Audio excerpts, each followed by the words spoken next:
Hey everyone, Jay VanGorden, Volkswagen Catalog Manager here at FCP Euro, and today we're going to talk about the suspension system on the Mk6 Jetta GLI. We're going to talk about some of the front components, the rear components, and then I'm going to bring you over to the car and show you how you diagnose and check and see how some of these components actually fail on the vehicle. Let's get started.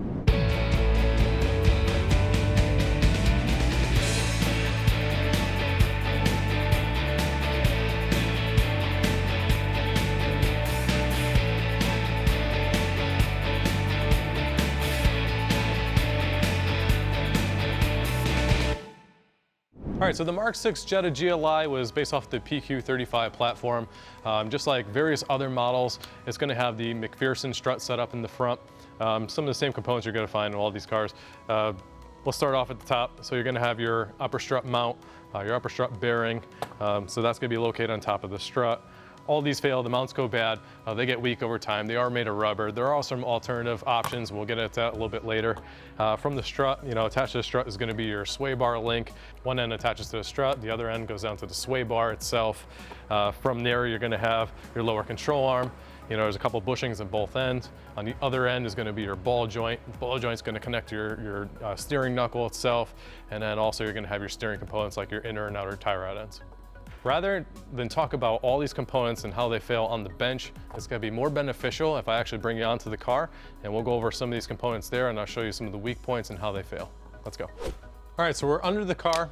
I pulled off the front and the rear wheel, but we're going to start in the front here. We're going to talk about some of the issues starting from the top here. So the upper mount, which I have here in front of me, it connects to the upper strut here. And as I mentioned, this is a common wear item. So they're made of rubber. Over time, they degrade, they wear out, they weaken, they sag, they may rip or tear. So you may get some type of noise coming from the upper strut, as well as the bearing. So this bearing basically resides right underneath it. And as you're turning the wheel or the strut, it's going to rotate on that bearing. So over time, this bearing will also wear out, common wear component. One other thing that I wanted to mention on this strut, especially if you live in the Northeast or somewhere where there's a lot of rust, so where it bolts to the car, there's these nuts that are incorporated into the mount, and you have a bolt that goes through it. I have seen where the nuts will actually, and the bolt will rust to each other, and when you go to remove the bolt, it'll actually tear the nut out of the mount.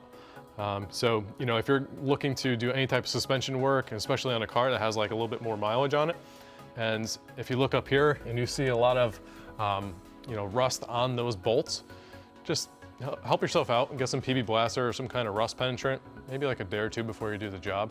Just spray the bolts and see if that'll help free those up for you. Because the last thing you want to do is spin those nuts off the mount. You're going to run into a world of problems there. Not going to be fun. You'll probably have to cut it off with a die grinder or something like that. So moving on from the strut mount, obviously you're going to have your coil spring that's sandwiched between the strut and the upper mount. Keep in mind on the GLI, these are actually lowering springs by about a ½ inch compared to the base model Jettas. Commonly replaced, usually like an upgrade item if you're looking to lower the car. They do wear out over time as well, just as the vehicle ages, typically over 100,000 miles. If you're doing anything with the front struts or suspension here, not a bad idea to replace them, whether it's with a factory spring or an aftermarket spring. On from there is the strut. I don't have to speak too much in regards to struts. They do wear out over time. Telltale is any type of thud or clunking over bumps. While that can be any other components that are listed on the front here, it could also be a strut as well. Telltale sign, I want to say, it's typically mileage, anything, between 75 and 100,000 miles. You can almost expect these struts to start weakening or go bad. But as far as a physical inspection, if you pick up the boot here, you're going to see the piston of the strut. There is a seal up here, and if that seal was to go bad, you're going to see all type of fluid leaking down here. So just keep that in mind as well. In addition to any type of external leaks, I just lifted up this boot. This is the bellows boot. There is a bump stop up there. You can also check for the bump stop to go bad, if you lift the boot down up top. And just the boot in general, as with any boot on the car, if you see any type of tears, splits, or anything like that, it's time for replacement as well. But these are plastic, they're not rubber, so they're a little bit more durable. On from there, attached to the strut is the sway bar link. like its name suggests. The sway bar link is attached to the sway bar. The sway bar link itself has 2 ball joints on it. So we're gonna have one that attaches to the strut end and the other one that attaches to the sway bar itself. As with anything with a ball joint, it's gonna have a boot. So always inspect for tears, any type of grease leaking. Make sure, you're gonna notice that there's 2 springs on here. Always make sure that the springs are intact.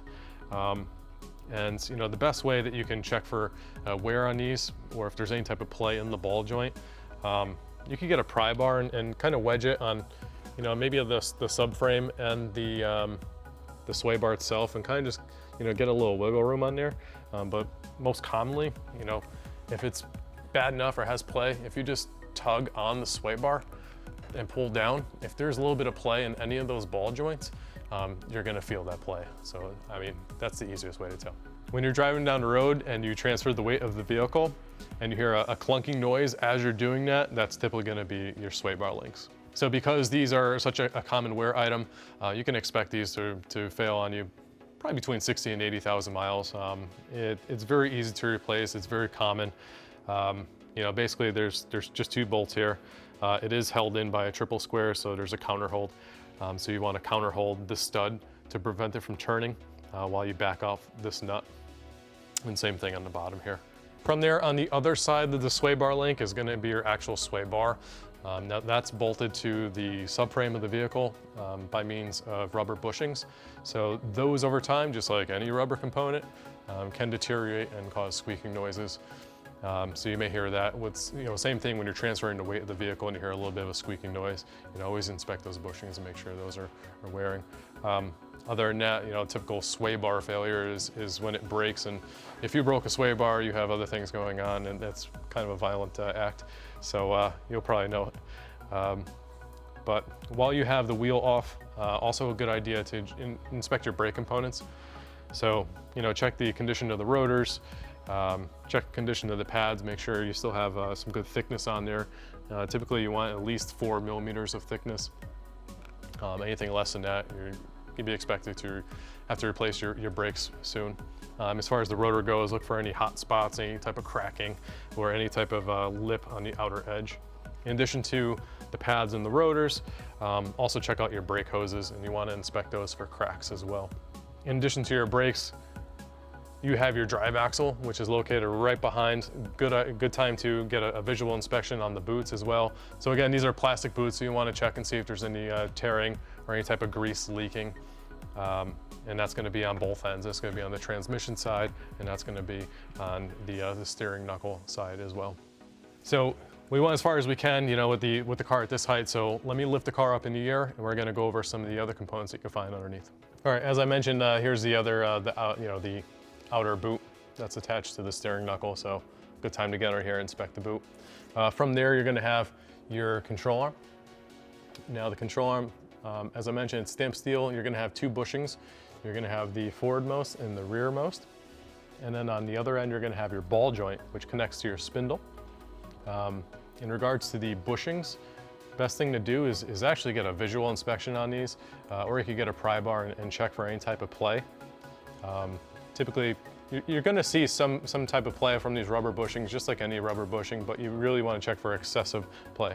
Now, when it comes to inspecting the bushings, you know, you always want to do a visual inspection, see if you notice any type of cracks or anything like that. But it's always good to get a pry bar and see if you could get any type of movement out of it.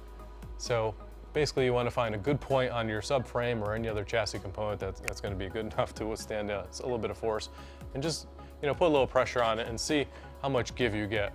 Now, like I said, this is a rubber bushing. They're always going to have a little bit of play, but you want to be, you know, use your best judgment and see if there's any type of excessive play.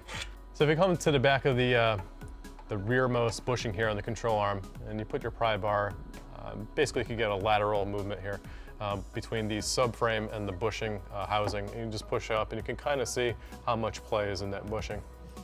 Just a side note, if you really want to improve the handling characteristics of the car and driver feedback especially, you know, not a bad idea to replace these bushings with an aftermarket alternative such as like a Power Flex insert. Onto the front, same thing, you know, if you could find an area where you could pry and feel some movement, you just want to generally check these and see if there's, you know, a lot of play in the bushings themselves.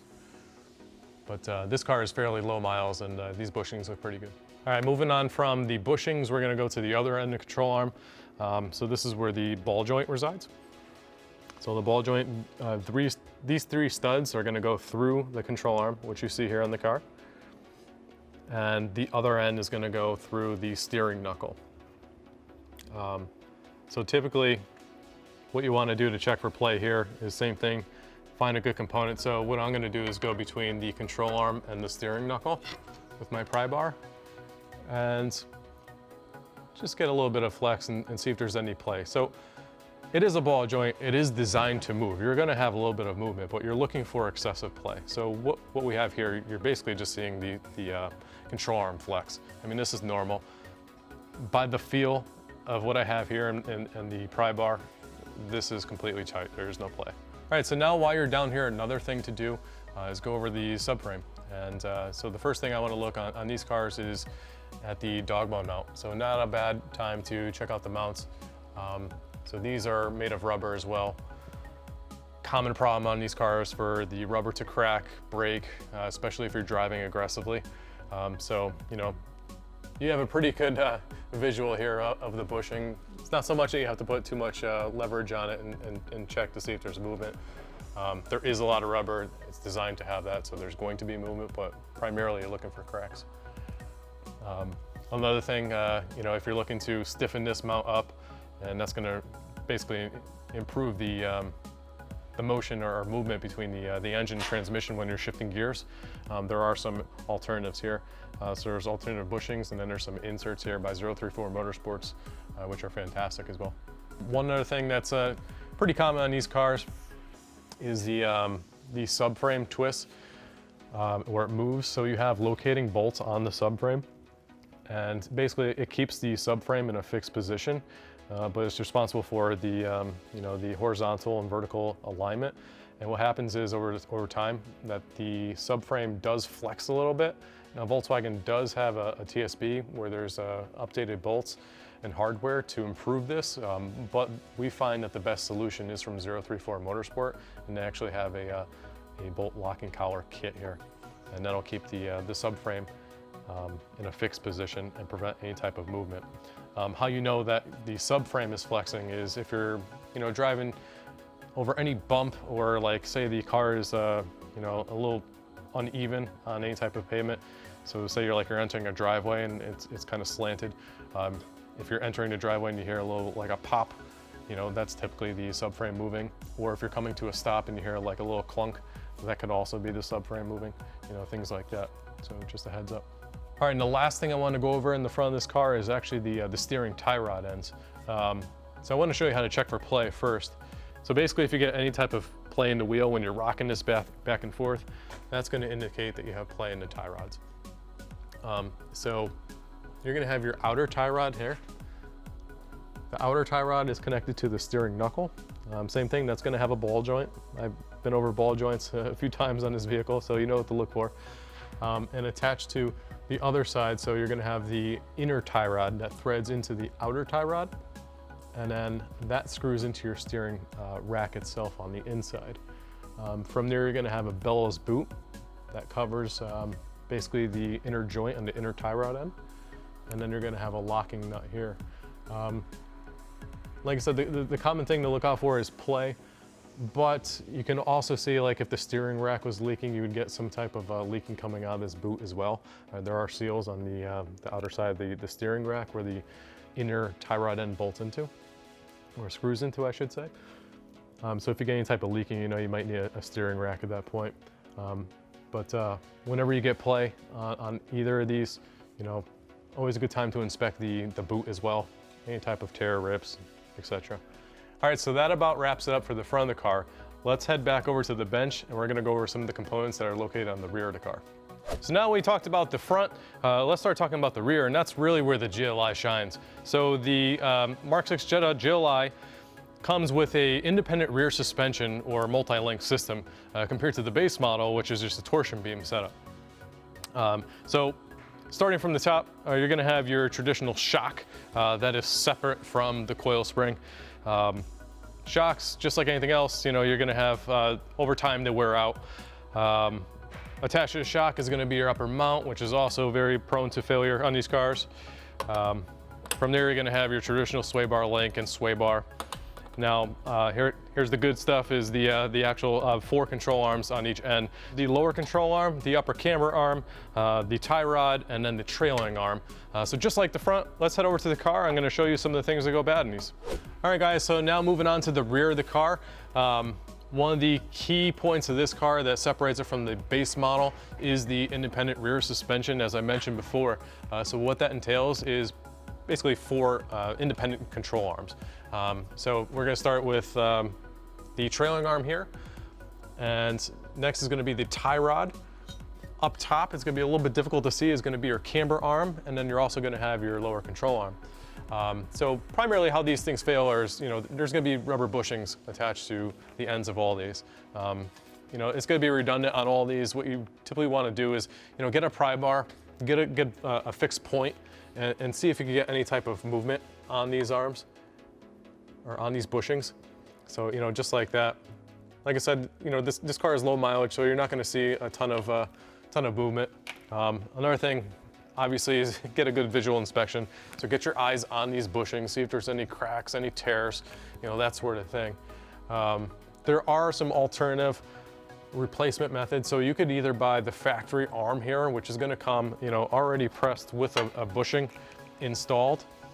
So basically, it's just simply, unbolting and bolting in a new arm. Or you could go, above and beyond, and there are some aftermarket upgrades where you could replace this bushing. As you can see, there's a lot of voids in this bushing from the factory, so that's going to give you a lot of movement, especially when you're tweaking, floating the weight of the car around. So you can get more of a solid bushing here, or a poly bushing, or there's an option from 034 Motorsport where this bushing is actually, it's a spherical bushing. So that would really, solidify the rear end of this car as well.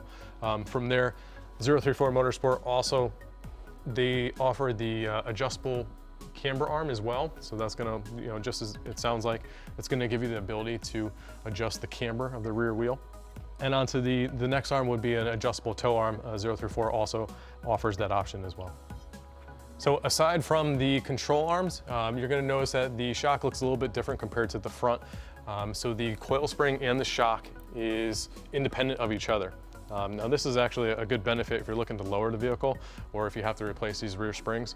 So basically, unlike the front where you have to remove the shock, you have to compress the coil spring and change out a bunch of components. So here, simply all you have to do is just support the lower control arm and remove this bolt, and that spring will pop right out. Also, shock replacement is a cinch, where it's just one bolt on the bottom, and then you're going to have your mount up top. Speaking of mounts, the mounts are notoriously bad to go bad in these cars as well. It's made of rubber like most shock mounts are, and over time they do degrade, and you'll get some type of, either like a clunking or a squeaking coming from the back of the car. Moving on from the shock and the spring, last thing I want to talk about is the sway bar. Another thing that's really easy to access on the back of this car, really. So you're going to have your sway bar links. Same thing as the front. You're going to have 2 ball joints, and 1 on each side, and then that's going to attach to your sway bar, which is fixed to the rear subframe by means of bushing or mounts. And same thing. If you're looking for wear, visual inspection, just check it out, see if there's any tears, or you can get a pry bar on it and kind of pry and see if there's any movement in it. If you're looking to check the rear sway bar, best thing I found is just give it a little tug. If there's any type of play in the ball joints, it's going to show up then. All right, guys, so that about wraps it up for the rear. Let's head back over to the bench, and we're going to wrap this up. So now we're done with the rear of the car. I just want to go over some of the common upgrades you could do to the suspension systems on these cars. So the quick and easy, more common upgrade that people do are lowering springs. So basically what that is, it's swapping out the factory springs for a set of lowering springs. Now keep in mind the factory springs on these cars actually lower the car about a ½ inch. So if you're going to go with a different pair of springs, they're going to lower it probably like a good inch, inch and a half tops. So with that said, you are pairing lowering springs with the factory struts. So what that's going to do is you're setting up the springs to a damper that's not set up for lowering springs. And what you can expect from that is more of a harsh ride. On from there, you're going to have your cup kit. So the cup kit's going to come with lowering springs and your dampers. So typically like a Bilstein B8 or a Coney Sport or Coney Street. So these struts are going to be designed to accommodate the lowering springs. From there, you're going to have your coilover system. And the benefit of a coilover system compared to the cup kit is the coilover system, you can actually alter the ride height.